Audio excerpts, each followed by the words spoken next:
Welcome back to another episode of the Jessica Alla podcast. I am your host, Jessica Alla.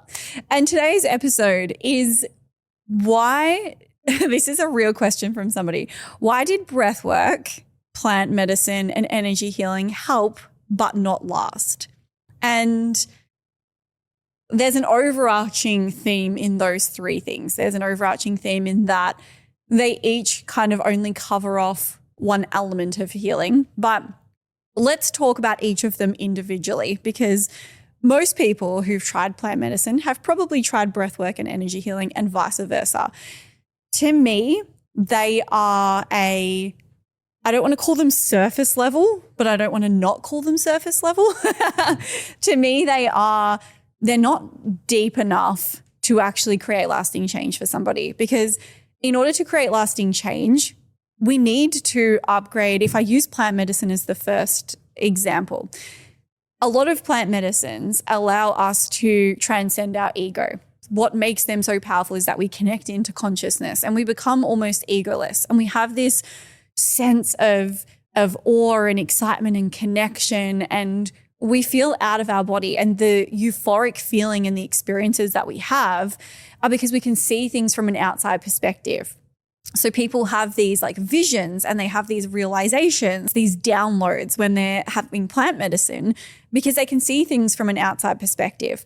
The problem with this, and again, this is why it becomes so addictive. I know people who have done an insane amount of plant medicines using it to continually try and find that feeling, when in actual fact, what needs to be done is that feeling can be brought into your humanness, but only to a certain perspective. You're never going to feel the way that you feel in plant medicine all the time, because life be life, and because you've got different people's energies, you've got information coming at you from all angles, you've got past traumas, you've got a subconscious mind. So what's actually happening is when we're having the plant medicine, we're feeling this openness, this expansiveness, this connection to all things, but then we come back into our human. And that ego still exists. Those subconscious beliefs still exist. The imprints of trauma are still wired throughout your nervous system. None of that has actually shifted. Yes, some of it can. Yes, you can have these epiphanies and these awakenings and you can change your life.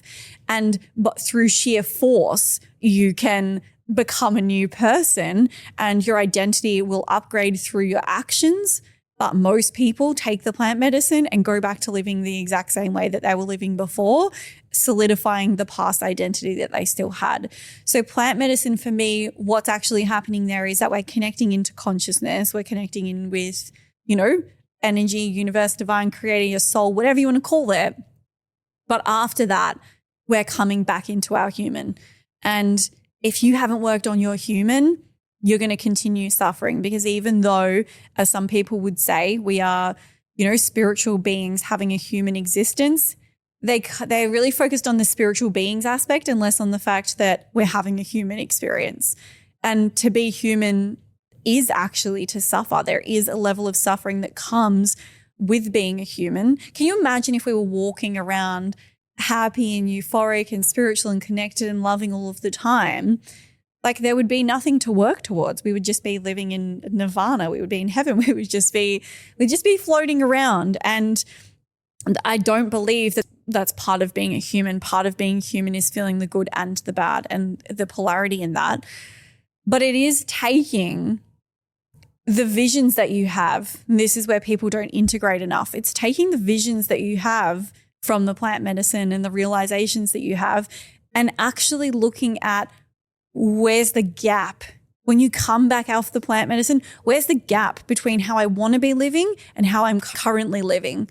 Where's the gap between who I saw that I could be and how I saw that I could feel versus what I'm currently experiencing? This is where the deeper healing work needs to come into play. And as I said, I know people who use plant medicine so regularly because they believe that it's healing, whereas my perspective on this, and I have a very strong opinion on this, is that so many things that we use religiously are actually meant to be used in ceremony, or actually were designed or were created or were first discovered to be used in ceremony when we need a shift, when we need a message, when we need something to get us to that next level, they're not designed to be used all of the time. They're not designed, you're not supposed to be, even things like cacao and, on a smaller scale, but like I think we're supposed to be able to take the lessons from these things that open our hearts or open our minds and integrate them into our lives. But what's happening is people are using these superficial things over and over and over as like these little top-ups of the feeling that they know is possible for them, so that they can just keep, is that still possible for me? Is it still possible for me to feel that? And then slipping back into their humanness. The idea here for me with plant medicine is that if you're stuck and you're suffering and you don't know why and you're really searching for answers, great, do the plant medicine.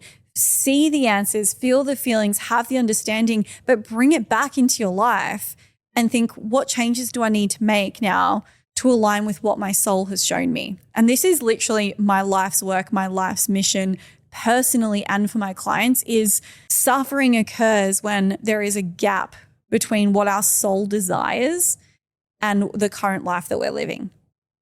If our soul says to us that we desire to live in this country and to eat these certain types of foods and to have this certain type of relationship and to have this certain type of career, but every time the soul pings that thought and that feeling and we get excited and we pull it into our subconscious, and our subconscious says, no one in your family's ever done that. Your parents would judge you for that. You'd lose all your friends. If you move countries, what about this? What about that? Da, da, da, da, da, da. We have all of these subconscious beliefs that really pull us away from what our soul desires. Instead of doing the plant medicine and the other things to get little bursts of that feeling, use what it shows you to try and step into that new identity, to try and go, okay, I'm going to move to that country that I want to move to. And all of a sudden, with awareness and curiosity, you have these thoughts come up of, oh, well, I don't have enough money. I don't have this. I don't have that. Write them down as objections, not as truths, because that's what they are. It's not true that you can't do that. It's not true that that's not possible for you. It's true that you're choosing it not to be possible. It's true that you're choosing to believe those thoughts. So we need to shift into curiosity and into looking at each of those thoughts that come up as little obstacles that we need to tick off. Okay, that's coming up to try and keep me safe. That thought's coming up to try and stop me from aligning with my soul. Why? What would happen? What's the worst thing that could happen? Where did I learn that? And there needs to be a level, and people don't like to hear this because we like to pretend that the past is in the past, but there needs to be a level of going back into the past and into those moments and processing those subconscious beliefs that were created in the past that you're still running, and these memories that are causing you to stay trapped there. We need to go back there and heal before we can heal in the present and move forward.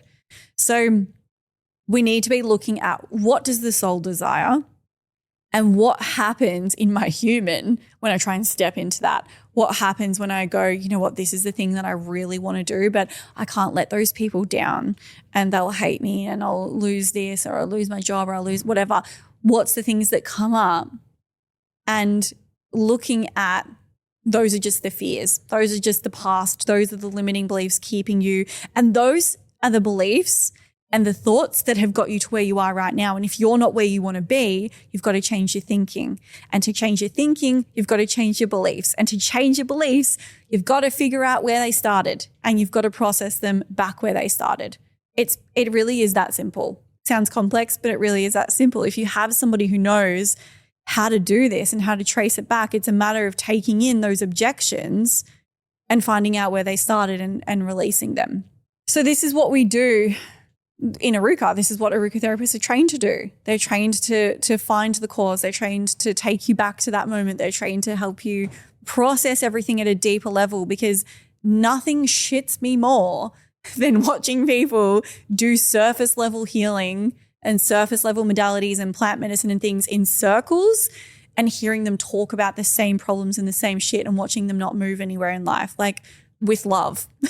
with love. It like breaks my heart. I just want people to just burst out of their bubbles and burst out of their old limiting selves and their patterns so that they can, you know, create this new life and go after what they want. And when I hear people say, I can't, it's not possible, I know that that's their past speaking. I know that that's their conditioning. And I just so deeply want everybody to experience what it feels like when you burst out of that. So even though it sounds like I'm absolutely ragging on plant medicine right now, and I'm about to do the same for breathwork and energy healing, it's coming from a place of I've done those things. And I know that they're not the full solution. And it's coming from a place of I actually want people to deeply heal.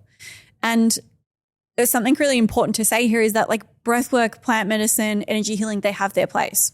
They absolutely have their place. And as someone who's done a lot of trauma healing work, like I will forever be going to breathworks and energy healings because even though I feel like I've processed so much of my past, I still have to deal with assholes on the internet every week and people saying awful things and, you know, the world and other people's energies and things that I'm picking up. And so I know that there's always going to be a level of something that I'm carrying, and that's where they come into play. It is this process of like constantly checking in and figuring out what am I carrying and what do I need to release. But it doesn't need to be heavy, big, awful, traumatic stuff from the past. These are the kind of modalities that are great for that ongoing, like, it's like brushing your teeth. To me, it's like brushing your teeth. Like I'll lay down and focus and I'll be like, what am I carrying that's not mine? And this might sound woo-woo, but I'll just see all of these things flying out. Sometimes I know what they are or their words, and sometimes it's just random things. But I intentionally focus on making sure that I'm just sending people's energies and things back to them that I don't need to carry. This is where these modalities, for me, are so powerful and come into play. Because if you don't do that regularly, it's going to build up. It's going to build up in your nervous system. It's going to build up in burnout. It's going to build up energetically, emotionally. So they are important, but they're not designed for lasting change in the way that the deeper work is. They're for later on. They're supplementary. So if we think about energy healing, for me, energy healing is, you know, there's a lot of people that use energy healing on its own as a complete modality. Someone comes in, lays down, they're connecting with your energy and they're shifting and moving energy, whether it's with their hands, whether it's with their mind, whether it's with whatever, they're shifting and moving energy. And I very much believe in that. I very much believe that as the witness, we can witness people and we can shift energy for them and help them to feel lighter. I believe that's a real thing, and there's a lot of science around that you can go into, but but it's going to come back because you haven't shifted the root cause of why all of that, those negative emotions or energies or frequencies was trapped in the person in the first place. If they have a belief of I'm not worthy or I'm not enough, or they have some shame around something that's happened in the past, they're going to collect more experiences where they experience shame because they're seeing everything through the lens of shame, because that's the lens that they're working on. It's the subconscious beliefs that they have. So they feel ashamed inside, and therefore they find more things to feel ashamed of. And until you work out the reason why they were carrying so much shame in the first place and why they have these beliefs about themselves, they're just going to continue to experience it and have more experiences that reflect the same thing. So it's like mowing the grass. Like energy healing, we're just going to mow the grass, but the weeds, like you can mow the weeds, but they'll just keep growing back. We actually have to go deeper. We actually have to figure out why the shame, why the anger, why the confusion, why the grief, why the deep sadness, why the whatever it is that you're constantly going to energy healing sessions to shift. Why does it keep coming back? Where did it come from? Why do you keep magnetizing that? Why are you operating at that frequency? When did you first experience that deep level of shame, of grief, of sadness, of whatever it is? So we have to go deeper. And the way that I use energy healing, because this could sound really, really polarizing for somebody who knows that I work with energy. The way that I use energy healing is that I understand that every thought has its frequency. Every belief has a frequency, that memories are made up of mental images that have frequencies, that our bodies have a frequency. And in order to actually shift the memories and in order to purge the emotions and in order to move that energy, we have to work somatically, we have to work visually, we have to work with the subconscious, we have to work with all of those elements, understanding that they're all made up of energy. So I'm always working with energy, but not at that superficial level. I'm working with energy from the understanding that each of those things are made up of energy, and I need to witness that those things are coming to an end or becoming complete or are shifting and leaving that person. Might sound a little bit out there if you haven't learned about how energy healing works. That's the way that I use energy healing. Is it's supplementary to, and it's the base of the deeper work that we do with people. The last part of this is breath work. And I feel bad saying anything bad about breath work because I love breath work and I've studied breath work and I've done a lot of breath work. But again, breath work to me is, depending on what scale or what type of breath work you're talking about, I'm assuming that this person's talking about a deeper level of like holotropic breath work, where breathing at a faster rhythm, essentially putting ourselves into sympathetic activation in a controlled way. So controlled fight or flight, if you will. We're increasing this breath and we're having these experiences similar to when we're having plant medicine. We're almost leaving our bodies. And I think about dissociation. I think about, when you get into such a heightened state, you can leave your body and you can have these realizations. And similarly with breath work, we come in, sometimes there's a slower breathing or there's a feeling of coming into our bodies and purging emotions and feeling emotions that we didn't know that we were carrying. So there is these like different styles of breath work and different experiences we can have. But what I find is that so many people with breath work, they have these epiphanies, and I was the same. I had these like messages and these downloads, and it was amazing. And I'd have these emotions just rolling out of me that I hadn't felt in years. And when I started breath work, I was somebody who was like, actually, it's embarrassing, but I was like low-key, impressed with myself that I hadn't cried for like 12 years, which is an insane amount of time to not cry. But I was so suppressed in my emotions that breathwork opened me up, and I started to become comfortable with my emotions and with feeling those emotions. And it was a really powerful way for me to tap in, because my mind was so strong that it would just push them back down. Breathwork allowed me to experience them in those emotions and have them come out in a healthy way. But what I discovered for other people, because breathwork was sort of at the end of my journey, what I discovered for other people was that they had found breathwork first and they had become so addicted to emoting. So they would go to their breathworks and they'd cry and they'd scream and they'd stamp their feet and get this anger and this rage out, and they'd talk in the circle at the end, and they'd keep seeing the same messages and things over and over. And they'd be talking about, I was crying about this loss, and I felt this loss, and they're having the same experiences. And at some point the emotions start to shift, and then they're not emoting anymore. And they say things like, I don't know, I didn't really have a good breathwork session, didn't really feel anything, didn't really cry, was a bit of a nothing session, because they think that the only way that modality is powerful or that breathwork is powerful is if they're emoting constantly. So they become addicted to the theatrics almost of it, and of purging and of the intensity of it, and crying and screaming and snot everywhere. And they think that that's what it's about. But actually, I also find that these people, they have these realizations and they don't go any deeper. So they keep having the same realizations. They keep crying about the same thing, because although they've purged the emotions, their brain doesn't know that that's past. They haven't visually processed the memory.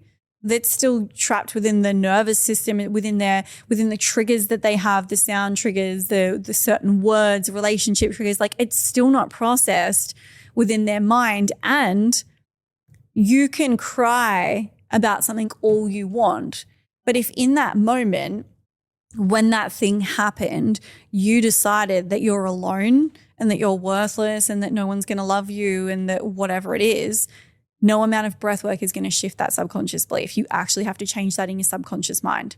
So the reason that you're doing breath work and plant medicine and energy healing, and you're still not healing, you're not creating lasting change, is because you have to be working with the subconscious as well as the energy, as well as the emotions, as well as the nervous system, as well as the somatics, as well as that needs to happen all together. And I feel like a broken record sometimes when I say this, but this was the biggest light bulb epiphany moment of my entire life. And this is literally why I created Aruka Therapy, because I finally understood, that's why some people are healing and some people aren't. And that's why this is happening, and pieced it all together. So if you haven't tried Aruka Therapy, if you're the person who asked this or you clicked on this because you can relate, just try it. One session is all you need to experience it. One session is enough to shift and to create change for you to fully understand how this works. Just try it. You can book a session on my website at www.jessicaalla.com.au under one-on-one therapy. There's my 4 top therapists are in there. Out of everyone that I've trained, they're my go-to pick. You can book in with them and you can experience it for yourself. Thank you so much for listening, and I'll see you in the next episode.